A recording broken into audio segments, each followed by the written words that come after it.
Olá, queridas, boa noite. Me chamo Eleonora Gomes, sou pastora da Igreja Vitoriosa de Cristo e conhecida como Tia Pastora pelas crianças. Lá nós temos no nosso Ministério Amados do Pai, que visa reconhecer que toda criança é amada por Deus e deve usufruir deste amor em Cristo Jesus. E nós temos a missão de expressar este amor através do ensino da palavra. Mais uma vez eu agradeço a oportunidade a tia Tânia por poder estar neste momento edificando, né, e compartilhando dos nossos conhecimentos junto a vocês, professoras dos ministérios infantis, das igrejas, porque eu penso que a oportunidade de compartilharmos conhecimento traz edificação para o corpo de Cristo e logo isso traz exaltação e glorificação para o nome dele.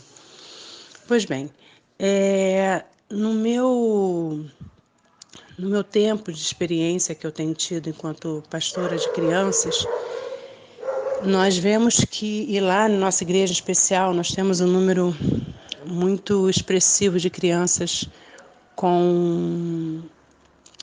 que têm a ausência da figura paterna, tanto porque alguns pais já morreram, outros porque não foram sequer registradas, outras são crianças que os pais não são referências por fazerem parte, né, da vida do crime e estão reclusos, enfim. E durante algum tempo, por nós termos também pessoas, irmãos com crianças, com famílias e pais presentes, nós passamos um tempo sem investir no Dia dos Pais, porque todas as vezes que nós tentávamos fazer algo, como o nosso número de crianças que tem essa ausência da figura paterna era muito expressivo, nós não conseguíamos ver um acolhimento da parte deles, o que era totalmente compreensível, vez que eles não tinham essa figura paterna como referência para as suas vidas. E isso foi algo que nós não conseguíamos solucionar, nos incomodava, fazíamos as lembrancinhas, às vezes uma apresentação, mas não era de uma forma tão expressiva porque não conseguíamos acolher o número de crianças como precisávamos, nessa totalidade, né? E foi quando eu comecei a colocar diante de Deus e falar, Senhor, eu preciso de uma estratégia para romper com isso. Existe algo que eu preciso fazer, que pode ser feito para poder alcançar, afinal de contas, essas crianças são carentes do Pai terrestre, mas elas não podem se sentir carentes do nosso Pai celestial, que é o Senhor. E as minhas orações foram cada vez mais se intensificando, e com base na palavra do profeta Jeremias, que diz que ainda que meus pais me abandonem, o Senhor, meu Deus, jamais me abandonaria. Então eu falava com o Senhor que Ele precisava me dar uma estratégia, uma direção. Foi quando para o Dia das Crianças, nós preparamos uma festa do Dia das Crianças, como comumente as igrejas fazem, e nós também não somos diferentes, onde o tema era Jesus na Vila do Chaves. Nessa peça, nós fizemos um cenário de quase 8 metros. Assim, foi muito legal. Os irmãos fizeram mesmo a parte de solda, conseguimos reproduzir o cenário da Vila do Chaves. E o enredo da peça era o seguinte, era a Chiquinha tentando convidar o Chaves a orar. E o Chaves dizia que ele não conseguia orar porque ele não tinha pai, ele não entendia como é que seria possível orar para o Papai do Céu. E aí a Chiquinha veio, né, os outros personagens e tal, e a Chiquinha começou a falar que tinha uma escolinha da igreja, que lá na escolinha ensinava a orar, e que ela se sentia amada pelo amor do Pai, do Papai do Céu. E ele falava que ele não entendia o que era aquilo, porque ele nunca se sentiu amado.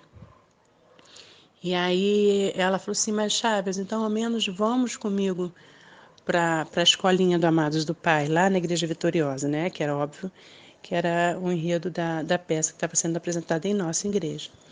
E aí o Chaves então ia e chegava a tia Thaís, que é a nossa coordenadora do Amados do Pai, e ele tentava evangelizar o Chaves, e o Chaves, sempre muito resistente, falava: eu não consigo entender por que vocês falam isso. Eu não tenho pai, eu não tenho mãe, eu vivo aqui nessa vila. Fulano tem pai, ciclano tem pai, eu não tenho.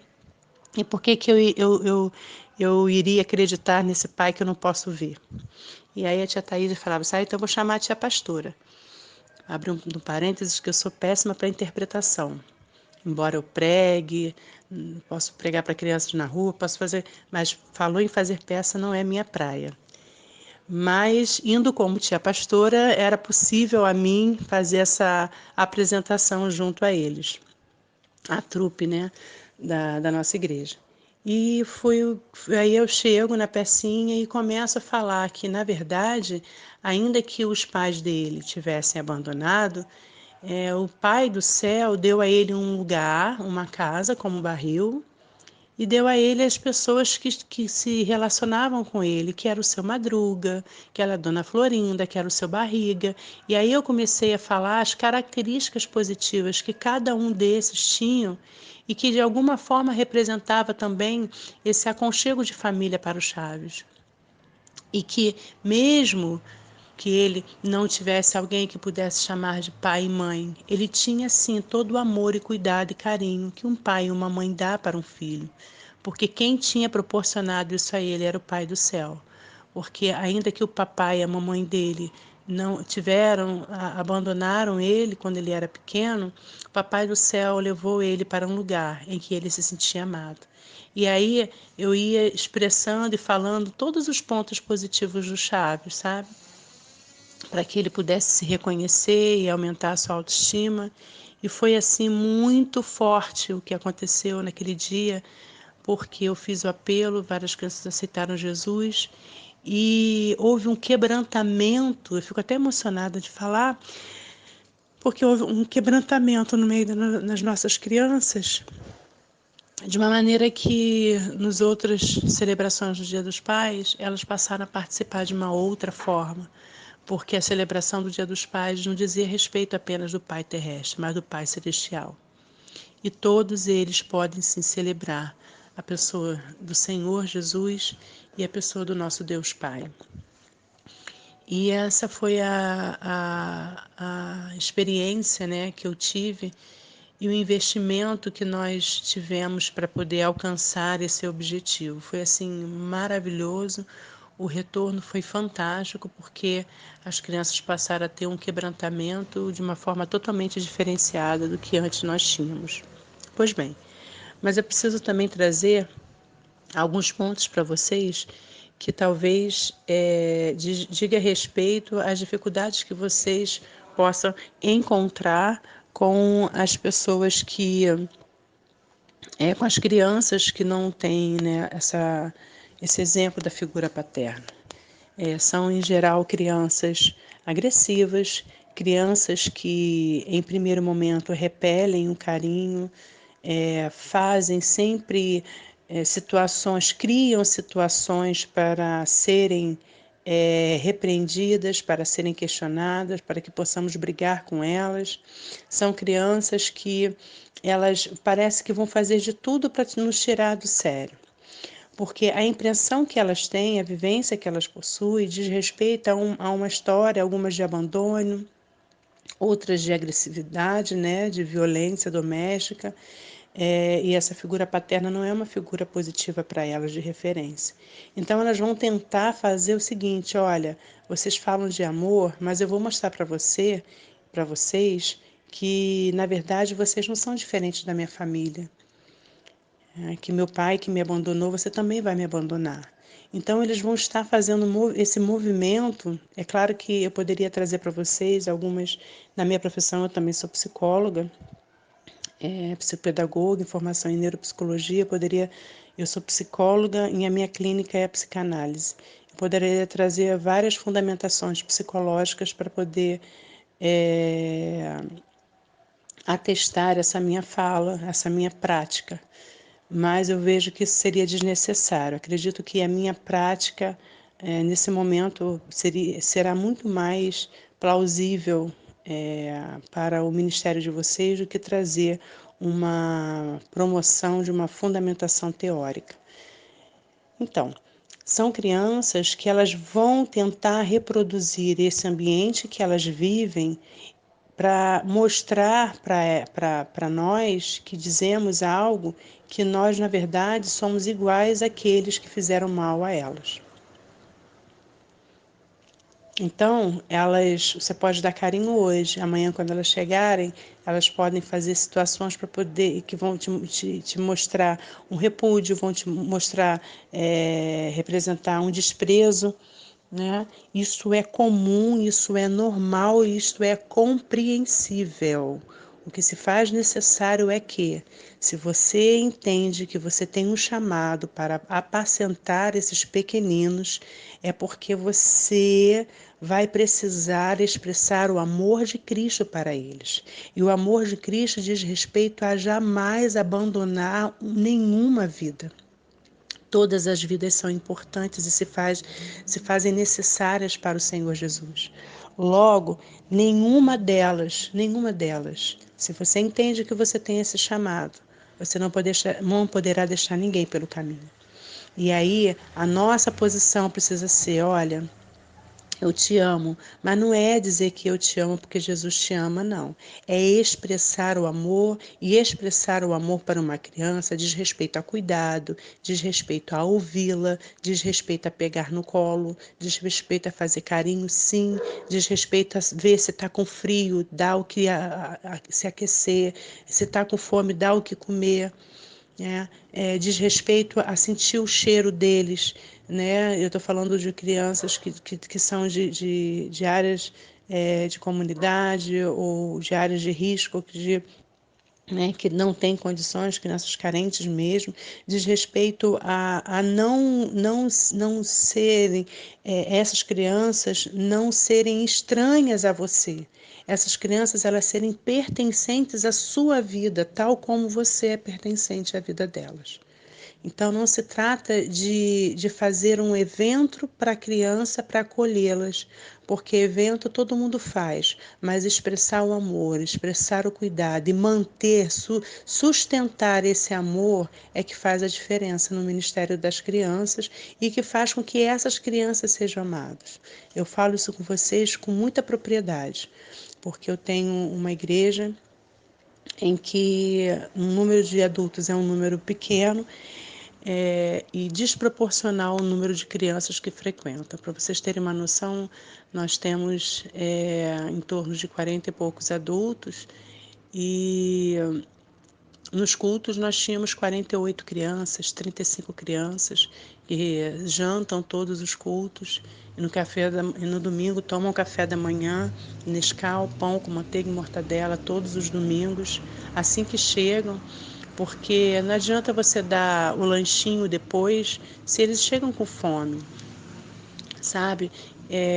O que seria a expressão de amor se não fosse para suprir a necessidade deles, ao menos ali onde eles estão, junto a vocês. Então, olhar que uma criança está com frio, está um frio terrível, ela está de camiseta, não é porque ela tem fogo, não. É porque talvez ela não tenha um casaco, e talvez seja preciso providenciar esse casaco, sabe? Olhar para ver se a sandália não está menor do que o pé e de repente colocar disponível numa lojinha, né, para doação, sapatos e sandálias para essas crianças. Porque uma mãe e um pai, quando amam seus filhos, eles suprem as suas necessidades. É claro que nós não podemos suprir o lugar de paz para essas crianças. Não foi para isso que o Senhor Jesus nos chamou, não se trata disso mesmo. Né? Nós somos apacentadores, nós somos mestres da palavra, estamos ali para ensinar a expressar o amor. Mas a expressão de amor diz respeito a cuidado. E o que Jesus faria, né, se visse a necessidade dessas crianças? Como ele agiria? Então, eu penso que, se tratando de crianças, lugares que têm crianças, onde a referência, esse símbolo da figura paterna, não é um símbolo de referência positiva para essas crianças, também é preciso pensar sempre na possibilidade de um homem que tenha essa referência, se seja essa referência. Eu mesma tive na minha igreja professores que se posicionaram e depois também saíram do ministério, diziam que amavam as crianças, mas saíram da igreja e sequer pergunta, ou enfim. E depois a criança, tia, fulano saiu da igreja, o que houve? Eu pensei que gostava da gente, né? Porque as pessoas saem das igrejas, mudam de ministério, mas esquecem das relações que foram construídas junto às crianças. E se você é professor do ministério infantil, por favor, pensa direitinho sobre aquilo que você está semeando e sobre aquilo que você vai colher, qual o testemunho que você vai dar para aquelas crianças. Porque talvez você possa reproduzir o mesmo abandono que esses pais reproduziram também. E aí é preciso pensar, né? Se foi para isso que o Senhor chamou vocês. Então, não desistir, sabe?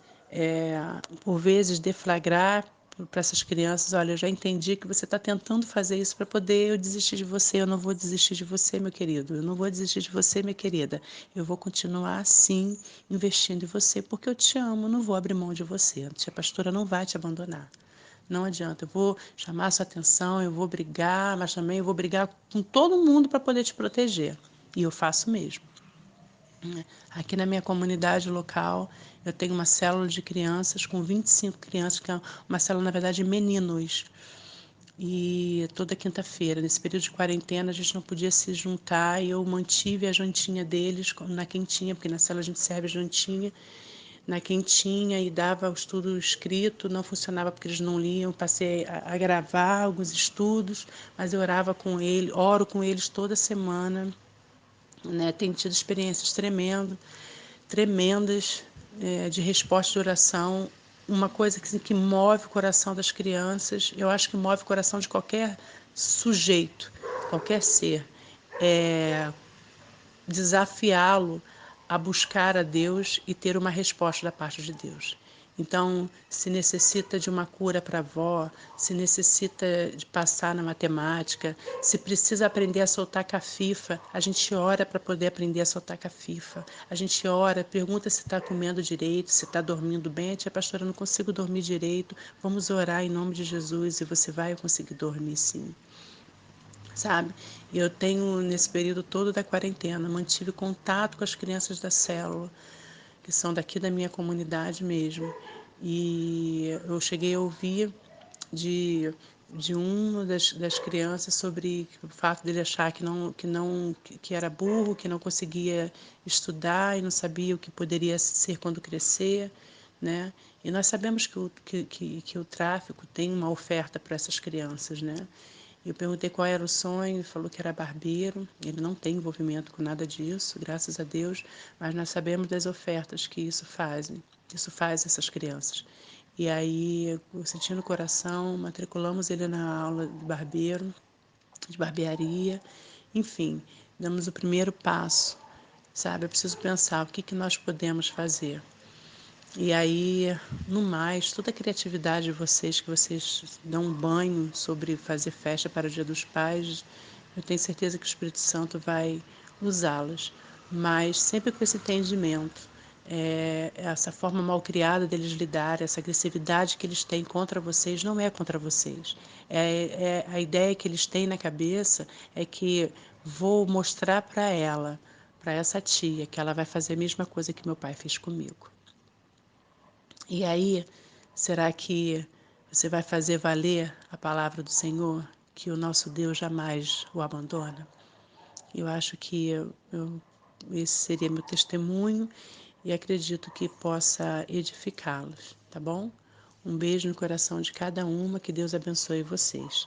Qualquer coisa, se quiserem uma outra oportunidade, Presbítera Tânia pode ficar à vontade de marcar sei lá, uma live, um Zoom, não sei, para que a gente possa estar tirando dúvidas, conversando. Eu vou ficar muito feliz em poder ajudar. Vocês podem ter certeza disso. Um beijo no coração, que Deus abençoe e fiquem na paz de Jesus. Olá, a paz do Senhor, queridos. Eu me chamo Jéssica Muniz, eu sou pastora da comunidade evangélica Ministério Atitude em Itaboraí e também sou psicóloga clínica. Bom, em primeiro lugar, eu gostaria de agradecer o convite que me foi feito para estar podendo aqui compartilhar e dividir algumas coisas sobre a questão da paternidade, né? E quero também parabenizá-los por esse tema, por essa atenção à questão das crianças que não possuem a figura paterna presentes em sua vida por algum motivo, né? Nós sabemos que agosto é um mês comemorativo, né? Então esse tema ele tende a ser mais fortalecido porque existe todo um trabalho da mídia, né, comercial em torno dessas datas, como Dia das Mães, Dia dos Pais, e muitos trabalhos de comemoração são feitos em diversos segmentos, né? A gente encontra essas comemorações nas próprias famílias, nas escolas, nos cursos, né? Nas igrejas e tantos outros tipos de segmento que fazem, que investem nas comemorações do Dia dos Pais. E a questão que me foi trazida seria ali a dúvida, né, que fica da maioria das pessoas que trabalham com essas crianças, se deve-se ou não fazer essas comemorações, né? E se sim, se for positivo o fato de fazer essas comemorações, como lidar com essa questão, né? Como manejar essa questão das comemorações, né? Bom, vamos lá. A princípio, eu defendo a ideia de que cada espaço precisa pensar o perfil das crianças que compõem o seu grupo, né? Para que essa data comemorativa tenha sentido na vida da criança. Ou seja, em grupos em que se percebe muitos casos da ausência da paternidade, é importante, é necessário pensar em estratégias que tornem essa programação não apenas uma comemoração, mas também um acolhimento para essas crianças, né? Então, eu penso e defendo a ideia de que cada igreja, cada escola, cada segmento, no meu ponto de vista, precisaria pensar o perfil do seu grupo, para só então decidir e planejar como seria feito essa comemoração, né? E como poderia projetar para abranger todas essas crianças, né? E acabar não sendo ali uma forma não tem ali uma exclusão com aquelas que não têm pai, né? De fato, para a criança que não tem o seu pai presente, uma comemoração, né, onde ela possa participar, sem que haja ali um cuidado, uma abordagem diferenciada para aquela criança, talvez criaria ou fortalecer ou poderia fortalecer conflitos nos sentimentos, né? Então, sujeitar uma criança a participar de uma comemoração sem que ela tenha o que comemorar, sem pensar ali uma abordagem inclusiva para ele ou para ela, isso é um ponto a ser pensado, a ser questionado por nós que trabalhamos aí à frente desses projetos, né? Em contrapartida, uma outra coisa que nessa forma inclusiva nós não podemos deixar de pensar, nós não podemos deixar de trabalhar, é não criar uma vitimização, né? Um estigma. que os tornem diferentes dos outros por eles não terem os seus pais presentes. Então tá aí um grande desafio, né? Ao mesmo tempo que eu preciso, se eu tenho um grupo, o ideal é que eu possa pensar esse perfil do grupo, saber qual é a realidade dessas crianças, né? Para que eu não para que eu não sujeite uma criança a participar de algo que ela não tem o que comemorar. Então, o importante é a gente pensar cada perfil, cada grupo, cada caso, né? Em grupos maiores, é óbvio que esse dilema ele vai precisar ser pensado de uma outra forma, né? Porque como saber a realidade de tantas crianças, né? Então, aí é o desafio da gente poder pensar como fazer. E aí cada grupo, cada segmento vai ter que lidar com os seus desafios. Em grupos menores, esses dilemas já seria bem mais simples de resolver, né?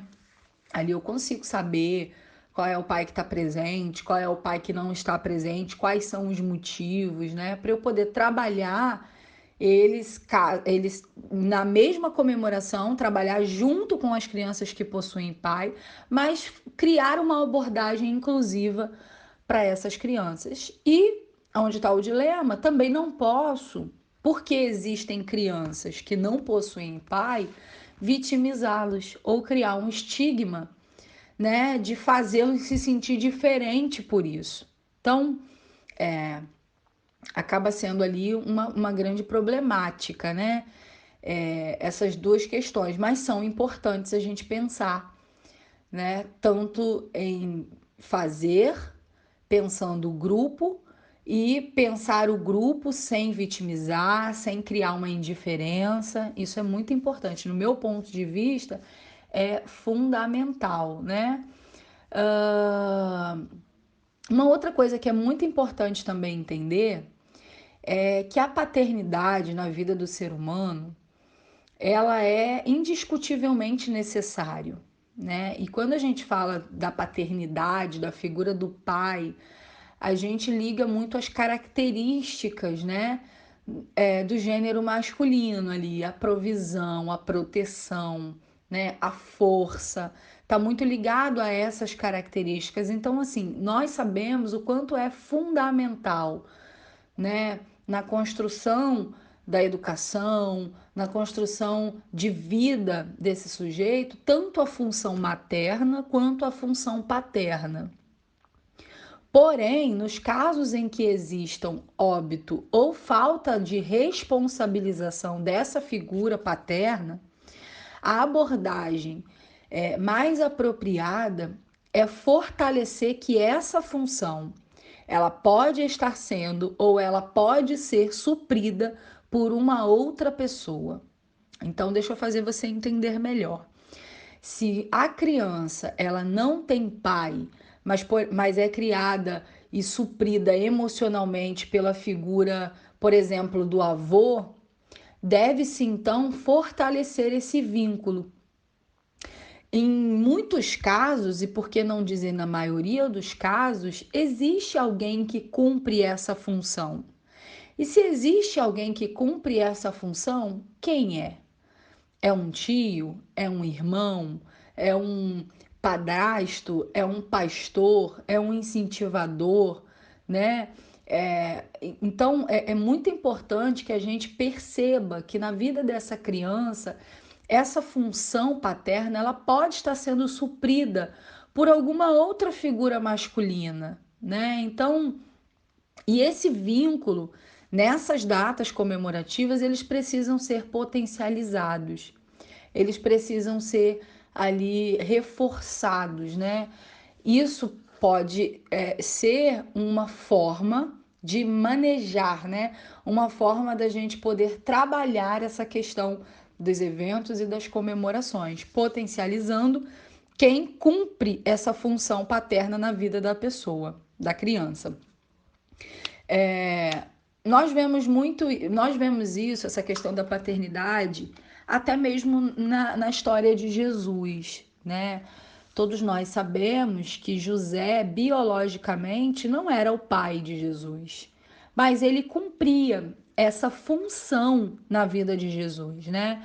a gente vê em alguns versículos, na trajetória de Jesus, José e Maria construindo juntos pilares da educação de Jesus, né? Então, ele, apesar de biologicamente não ser o pai, ele cumpria e supria essa função paterna na vida de Jesus. Então, é fundamental para nós que trabalhamos com criança entender que paternidade não está relacionada só biologicamente, mas que paternidade é uma função, né?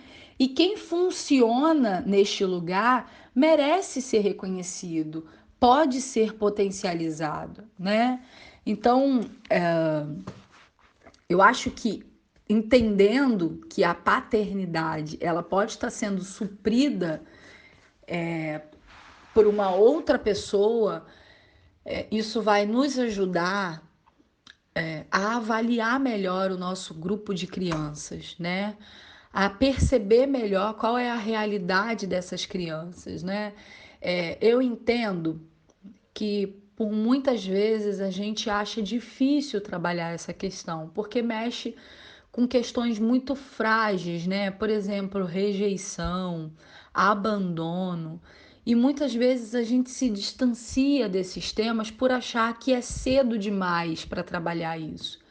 Mas eu faço um apontamento de que as crianças elas precisam começar a desenvolver uma saúde emocional equilibrada já desde quando for possível falar disso, né? Se nós trabalharmos as questões de rejeição, de vitimização, de abandono, coisas que já aparecem na nossa primeira infância, certamente nós teremos menos dificuldades com essas questões na fase adulta, né? Então, tá aí um apontamento importante para todos nós que temos um trabalho com criança, né? Desde quando for possível, não tenha medo de trabalhar essas questões, né? Busque a qualificação para trabalhar sobre essas questões de rejeição, de abandono, porque elas muito incidem sobre as crianças, né? Elas muito têm a ver com a criança, com a participação do pai ou da mãe, ou de alguma figura que é muito ausente na vida dessa criança. Tá bom? Então, assim, eu queria deixar essa contribuição para vocês. Eu espero ter ajudado, espero ter respondido, né, de uma forma eficaz. No meu ponto de vista, as comemorações, elas podem e até, quem sabe, devem ser feitas, uma vez que elas sejam avaliadas, elas sejam planejadas, né, de acordo com o perfil do seu grupo, né? E que caso haja no grupo crianças que se encaixem na questão de não ter o pai, é importante poder pensar uma